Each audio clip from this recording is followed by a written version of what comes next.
اعوذ بالله من الشیطان الرجیم بسم الله الرحمن الرحیم. السلام علیکم مرګرو، امید لرم چې ټول بروغ جوړی مرګرو. یو وار بیا د یو ډیر افسوسناک واقعې سره حاضر یم. نن خبر چلیږي چې د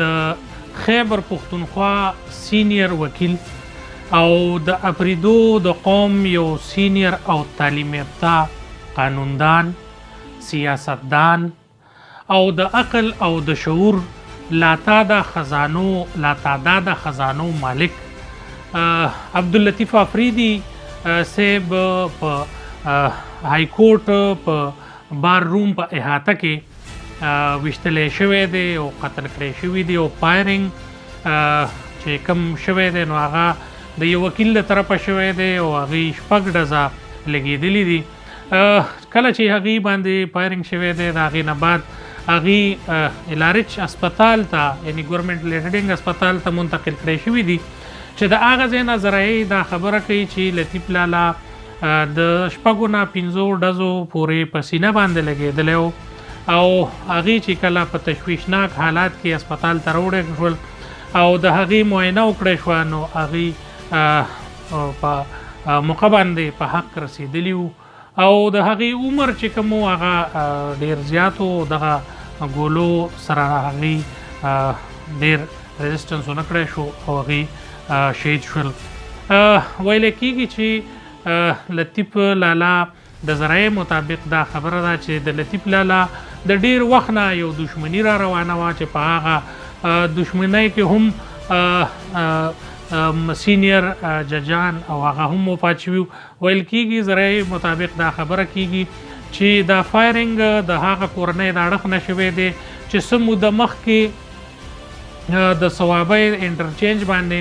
د کاونټر ټیرریزم جج چې کوم په سوات کې تعینات او د ملکنډ ججو هغې سره د خپلې انګور او د نوسو شهید کړی شوي و. آفتاب آفریدی صاحب د هغې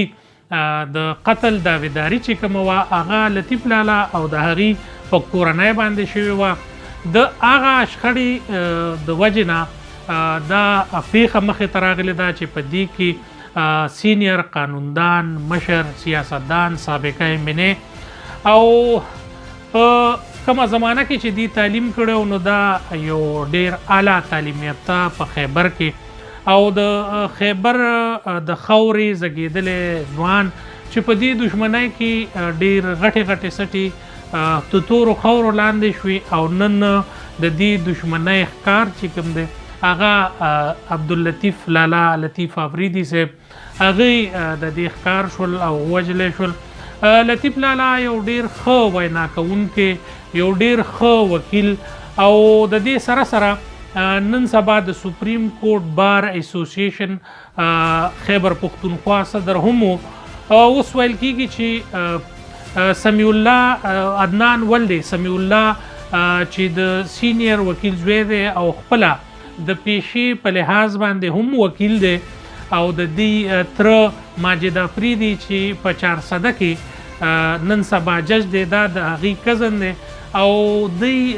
دا فائرنگ کړی دی. په دې فائرنگ کې لطیف لالا ډیر سیریس زخمی شوی دی. د فائرنگ نه بعد د لطیف لالا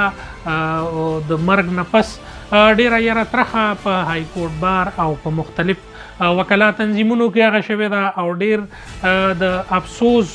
مقام دی په دې ټایم باندې. که تاسو وګورئ نو سینئر جرنلستان، که تاسو وګورئ نو سینئر وکلا برادري او د دې سره سره پولیس هم او د نور د ژوند سره تعلق لرونکي مشران چې کوم دي په دې باندې افسوس کوي. په اسپتال کې دي ته سردار حسین بابک او د NP نور داسې مشران او غړي چې کوم دي هغې راغلي دي د یو غټې قافلې سره د دې جست خاکي چې کومه ده هغه آبایي علاقې ته روانه کړی شوې ده او نن سبا په پېښور کې دا ډېر د افسوس مقام دی او ډېر غټ بیلخت دی دا د پښتنو دپاره. پاکستان، افغانستان او په ټولو پښتنو کې مشهور سړی هغه لطیف آفریدی چې کوم هغه ډیر زیات مشهور د افغان د ولس د جرګې سره خبره به وه، که د پښتنو نوره خبره به وه، د پښتنو غږ اوچتول به، نو دا یو لطیف لالا یو داسې قوم پرست سړی و، خپل د قوم خلکو سره مینه لرونکی سړی و، او په ساده الفاظو کې ساده ژبه ویونکی سړی و، نه هغې کې داسې څه غرور تکبر او نه څه داسې نور د هغې دغه یو ساده مزاجه ساده خوراک کوونکی انسان و، او هغې په مرګ باندې د وکلا برادرۍ سره سره لر او بر پښتانه ډیر زیات افسرده دي، ډیر زیات د خفګان اظهار یې پې کړی دی، او د دې سره سره د هغې وارثا چې کوم دي هغې هم ډیر د غم سره مخ دي، او په دې حوالې سره ډیر زیات شدید غم غصه ده. د وکلا بار اسوسییشن صدورو مختلف اجلاسونه راوښتي چې په هغې کې خیبر پختونخوا بار اسوسییشن او سپرین کورٹ بار اسوسییشن هنګامي اجلاسونه راغوښتي دي، او دې حوالې سره خپل مخکې دپاره لایحې عمل هغه کوي، شروعات کوي چې را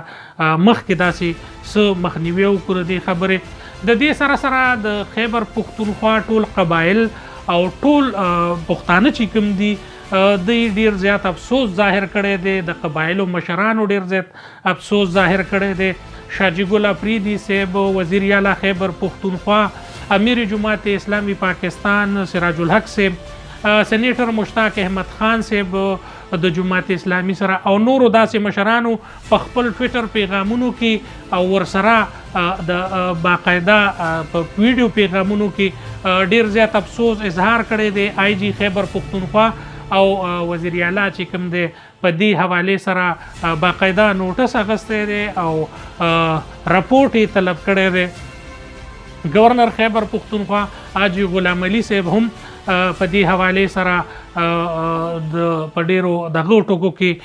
غندنه کړې ده، او دا شیزونه دا دشمنیانې دا د سر سړي خوري، د سر ځوانان چې کوم دي دې سره دغه کېږي. عدنان ولد سمیع الله د لاسه د فائرنگ شوی دی چې 6 ډزه کړی شوي دي، او 6 واړه ډزه ویل کېږي چې لطیف لالا ته لګېدلي دي، او هغې په دغه ټایم باندې د دې ګنر چې کوم وي د دې په خپل چې کومه روم وي په هغې کې وي، او په هائی کورټ ته چې کله لطیف لالا راځي نو د دې سیکورټي چې کومه وي نو دا یو سایډ ته ناسته وي، او لطیف لالا چې کوم دی په دغه کې ګرځي او موجود وي. نو د دغې وجې نه د دې چې کومه سیکورټي به هغه چونکې هغې سره هم وسله وي نو هغې یو ډډې ته موجود وو، خو د دې حوالې سره نه د لطیف لالا او نه د د سیکورټي ادارو دا سوچ و چې یاره په هائی کورټ کې دننه به دا رنګ ستونزه دا رنګ پیښه مخې ته راځي چې د هغه پیښې دا هغه شوه ریزلټ شو چې لطیف لالا په هائی کورټ کې په ډزو ولګېده او شهید کړی شو. دا د خیبر پختونخوا نه چې د پختونخوا د نړیوالې پښتنو دپاره د ټولې نړۍ د پښتنو دپاره یو ډیره زیات غټ نقصان دی، زیان دی. یو پوهه سړی، یو قانوندان، یو سیاستدان، او ورسره د ټولو پښتنو او د پښتو د منظرنامې او په موجوده وخت او په تیر وخت باندې تاریخ باندې نظر لرونکی انسان زمونږ د ټولو ډیر خوږ مشر لطیف لالا چې کوم دی الله دې وبخي، د هغې خاندان د هغې ټولو ته دې الله صبر و جمیل ورکړي. انشاءالله دې حوالې سره چې مخکې څه خبر راځي، څه داسې نیوز راځي، تاسو ټولو ملګرو سره به زه شریکوم. تاسو ما سره اوسئ، زما چینل سبسکرایب کړئ او د بیل آیکن دباو کړئ. ډېره مننه. السلام علیکم.